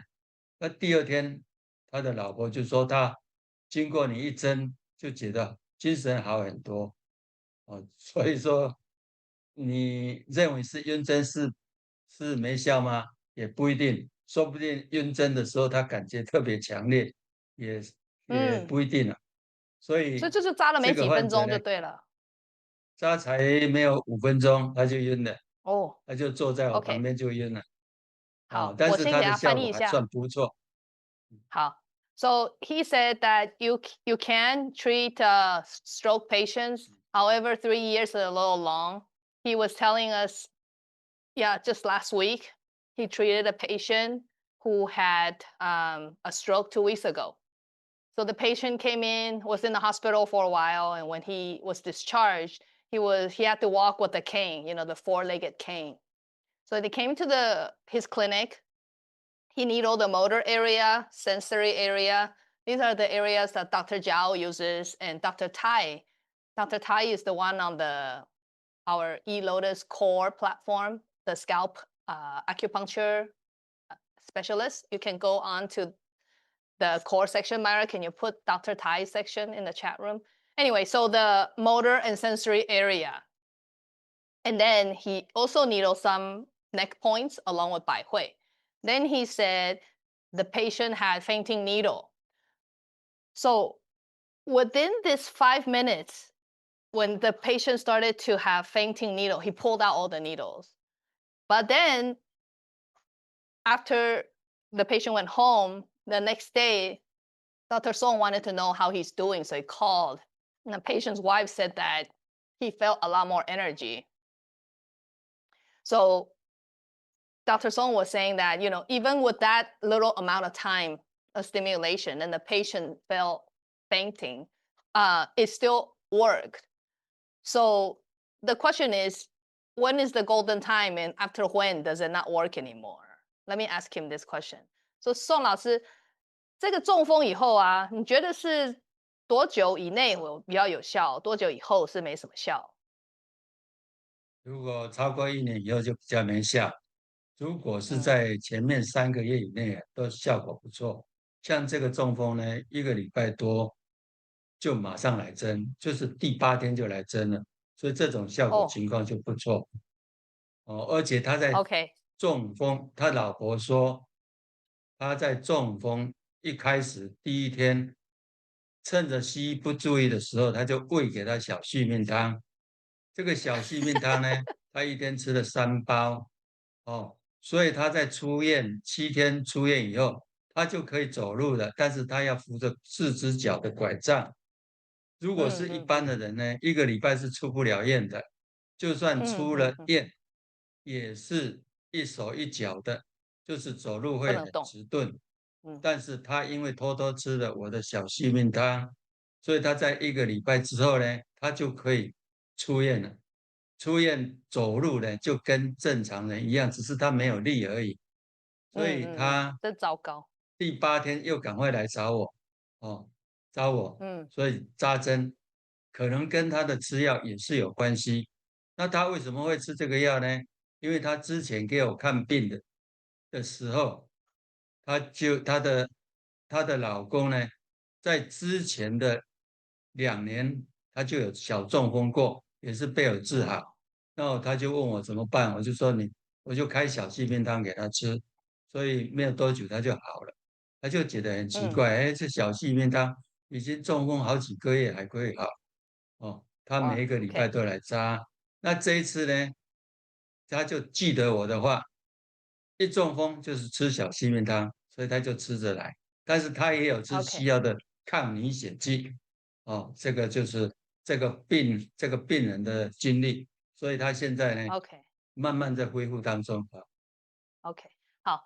So Dr. Song said that the golden time is 1 year. After 1 year, it's very difficult. Within 1 year, it's much easier. Within 3 months is the best. So he said this patient, when he was in the hospital, he had his wife secretly gave him 小续命汤. Can you type this in the chat room for everybody? 小续命汤.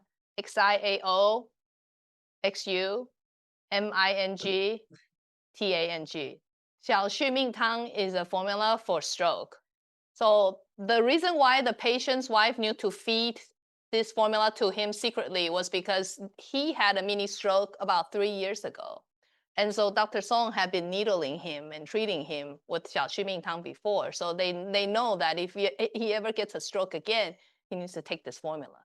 So Dr. Song felt like, okay, this was part of the reason why he recovered so fast. Most patients don't get out of the hospital in a week, and let alone can walk, So yeah, it is effective, very effective. Scalp acupuncture is the best if you can, catch it in the right time. Definitely very effective.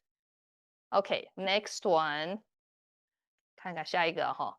Okay, the question about tonifying and sedating from the source point.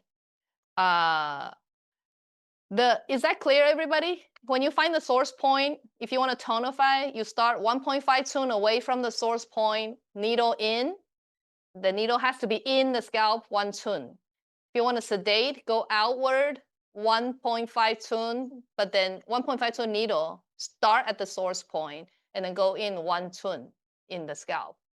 所以是刚刚那个病人呐，就是那个刚那个腰痛那个病人。你给他扎3针，我们那个 demo 第一个 demo， 那个病人不是腰肩椎痛吗？然后你给他扎了3针往下，你说他的要补肾，所以扎3针，但是为什么是往下，不是往上？它的原点是百会吗？你也看成它原点也可以说是百会。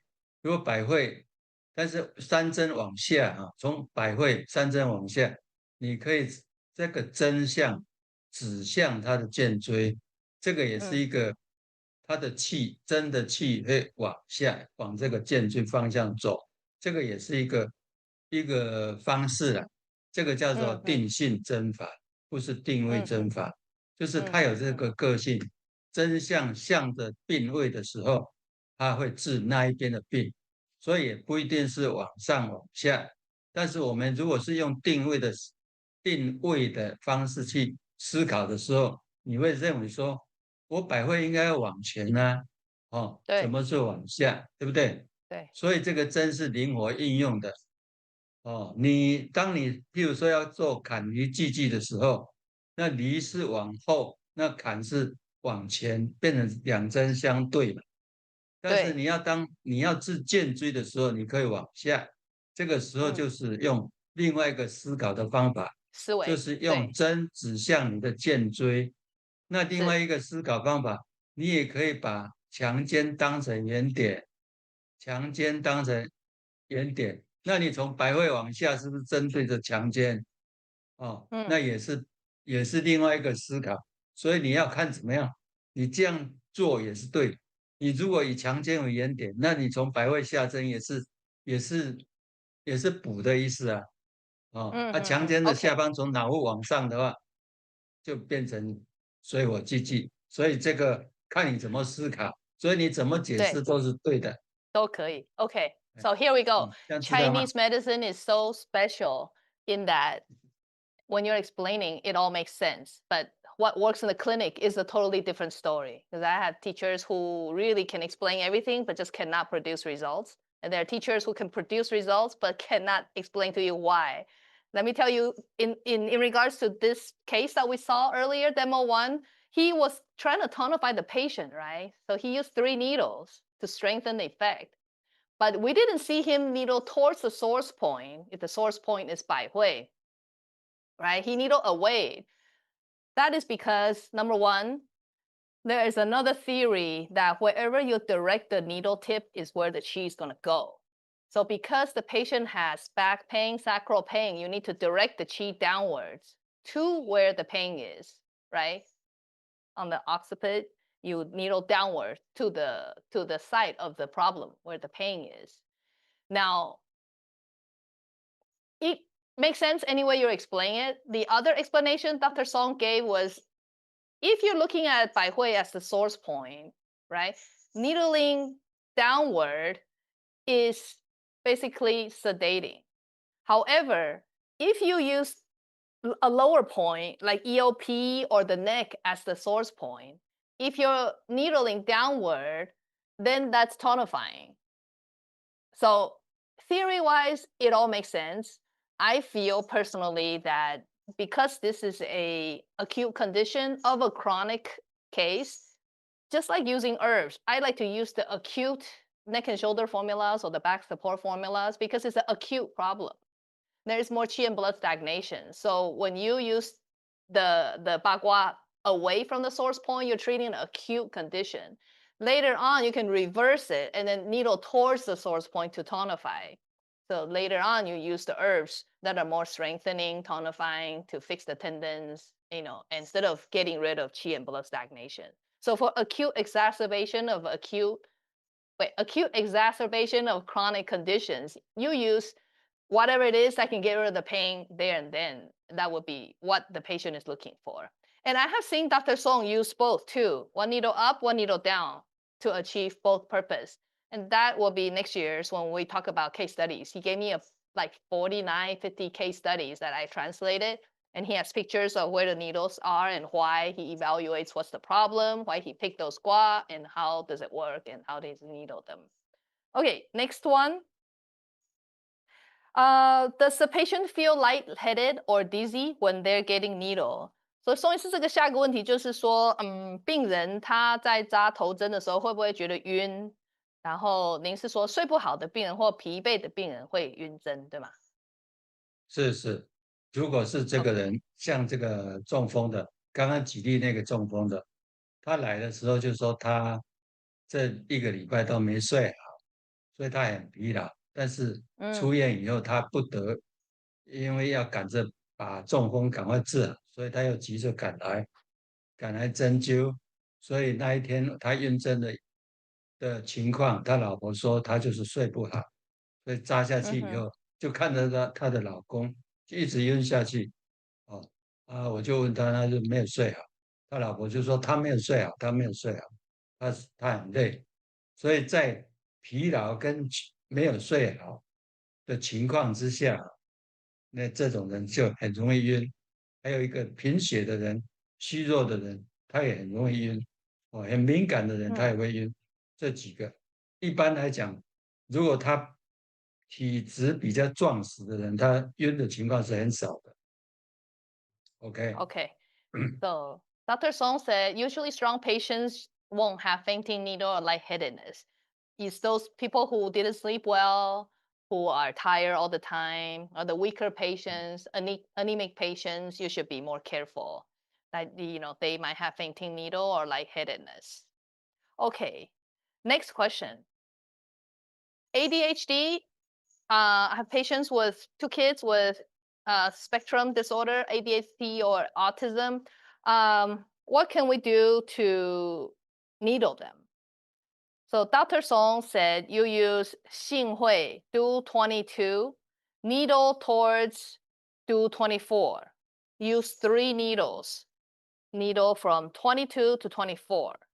Now write this down, okay? This is for full spectrum ADHD, HD, ADD patients.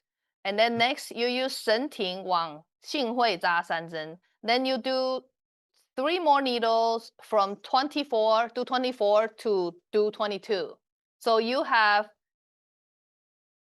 6 needles total needling towards each other. 所以宋老师，这个性会往神庭，神庭再往性会，各3针，是这样子3针对着吗？还是这样子对对对对，分开对着对，分开也可以，分开也可以让它的气转，这样也是？OK，可以哦。好。就是让 So 它 I 这个向东转，像气让它一直转，就是像太极一样，由阴 OK 转成阳，阳转成阴，这样子气转会更好。如果你没有好这样想的话，那你直接对着扎也可以了，它会出现一种好震荡。哦，好，那个那个小孩啊，这怎么扎他们比较不痛？你用比较小号的针刺，我们一般都认为说小孩子扎会比较痛，其实小孩子的头皮是比较厚的，比较软的，你很好进针。因为我扎过4岁的小孩，结果他来的时候还没有扎的时候是哭，但是真正我再扎下去，他没有哭，哦，他并没有哭，因为他觉得不会痛，所以我试过，他来他就是4岁了还不会讲话。哦，都连爸爸妈妈也不会叫，哦，所以他爸爸很紧张，就来这边。那我就是从这个性会这个地方，因为性会在颅骨缝里面，它是缝最大的地方，最开窍的地方，所以你要以性会为原点，往这个神庭方面刺，然后神庭方面呢，就往着性会刺，两个相对刺。如果你那个针要分开，让它的气转也是可以的，这样子的效果会更好。另外，你在木疮的地方，木疮有2个嘛，加上性会，加上木疮2个，就是3针。这3针往着神庭扎，那从神庭那边往上扎，也是相同的位置，这样就可以开智慧。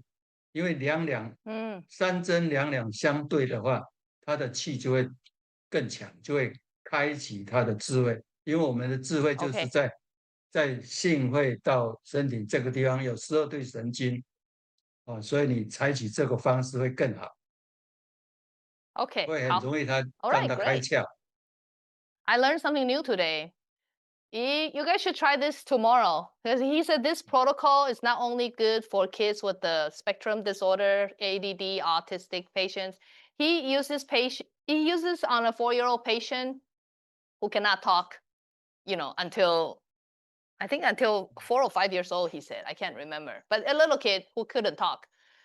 So he said that kids actually, you think that they would hurt a lot, but they actually probably hurt less than adults because their scalp is a lot thicker and it's not as thin and hard as adults and the deficient adults or adults with problems.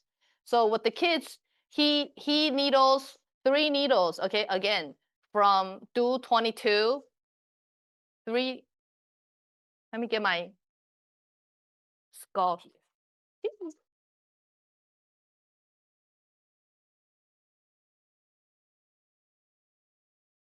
Okay, so actually, Sam, can you give me the other guy?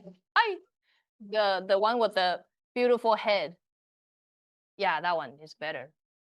Easier to hold, doesn't fall apart. Okay, so 用那个 okay, zoom in. Do 22, 性会. He said, Dr. Song said that is a biggest suture hole. So that should be your source point if you're treating any kind of Shen related disorders. All right, so 3 needles from here. He said you could do 1 needle on do 22 and 2 on the side and go forward.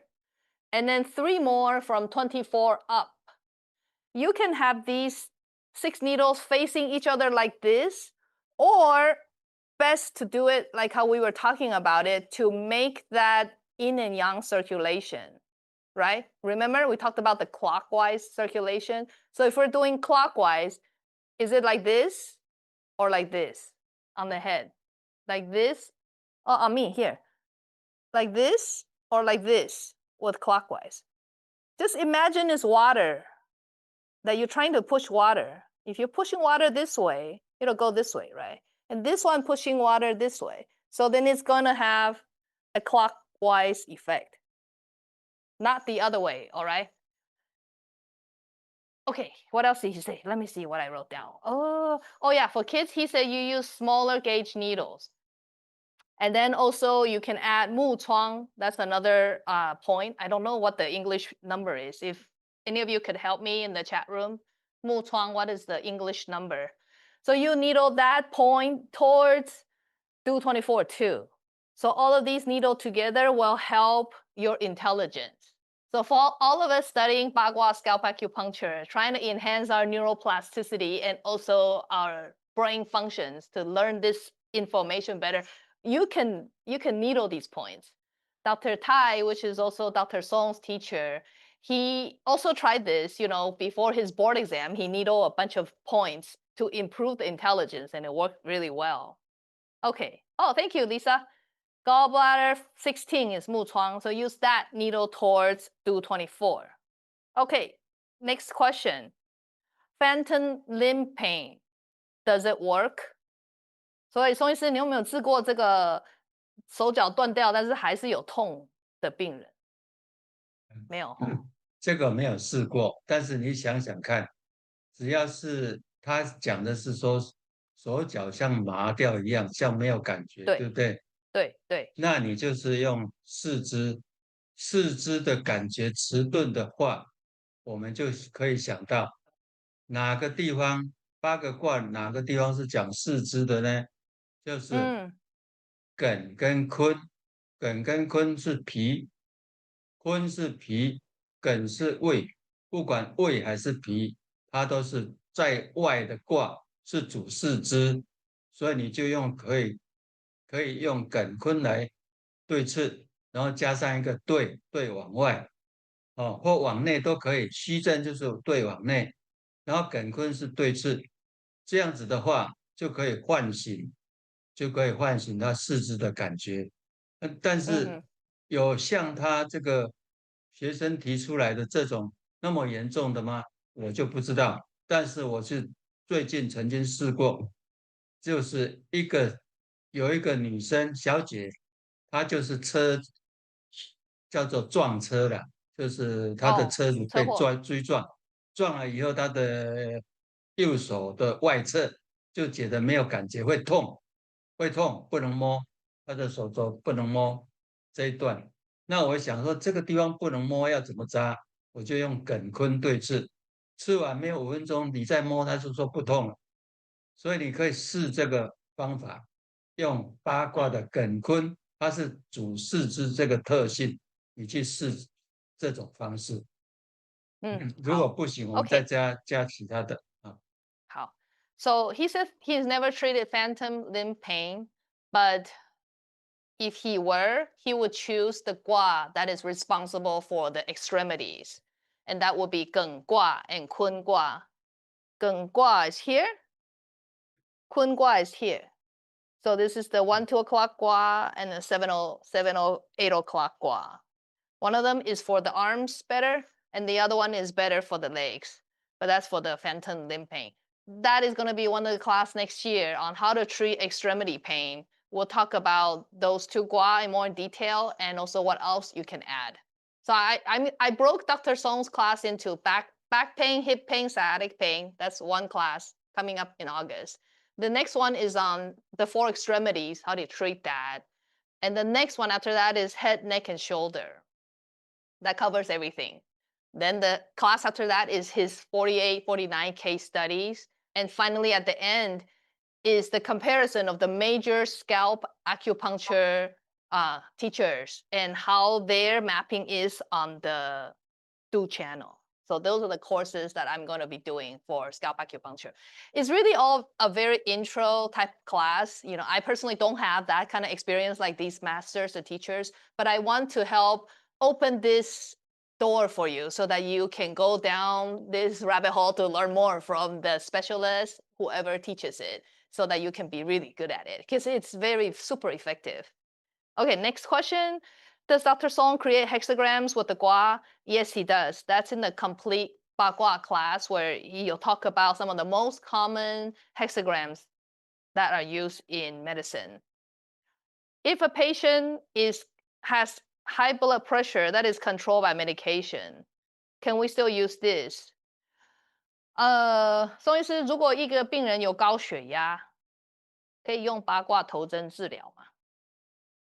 如果八卦头针的话，尽量是避免，尽量避免，因为他的血液就往上冲，所以这个时候血压如果很高的话，如果按照李老师教我的那套，他是讲八卦头针在使用高血压上要小心，所以在这种情况之下，急性的情况之下，我们还是避免扎八卦比较好。你可以用肚脐的脐针来代替，或者其他的针法来代替。如果他的血压不是说高到很离谱，那我们是可以扎的。就是他平常就是这么高，如果已经急性期突然之间变很高，那我们就不要扎。Okay, so he says if the blood pressure is very high, then you don't want a needle because all the blood and qi is up on the head. What you want to do is you want to do umbilical acupuncture and you want to do some bloodletting. Bloodletting is my own addition. Dr. Song only said do umbilicus acupuncture. Okay, looks like this is the end of all the questions. I think you guys just got a taste of what Bagua Scalp Acupuncture is. So you don't really know what to ask yet. So that's fine. Because when we do the 8-hour class, I'm sure you will have a lot of questions. OK， 好，宋医师，今天就到这里，谢谢您。好，谢谢各位收听收看。好，OK， 我们就现在这样子，然后让 Myra 回来跟 say bye bye to everyone， 然后我们下个月见。Thank you everyone for coming, and then I will see you next month. So let me give the microphone back to Myra. 好，谢谢 ，Goodbye。All right, 谢谢宋医师, and thank you 好，谢谢 everyone for 小姐。 joining us today. We are going to conclude today's webinar. And just a reminder for the CU quiz, it will be available tomorrow morning. So if you haven't checked in with your first and last name, be sure to do that and make sure you are in here for the whole webinar. And then you'll receive an email notification tomorrow morning when the quiz is ready. And we look forward to seeing you in August for Tina Chen and Dr. Sung's 8-hour CU webinar on August 8th. And with that, we wish you a fantastic evening, and we look forward to seeing you at our next webinar, which will be on Thursday with Dr. Amy Major for pregnancy protocols. All right, see you guys then. 再见。要把它关掉，不要从那边退出来。视讯，这样就是关掉。 Recording stopped.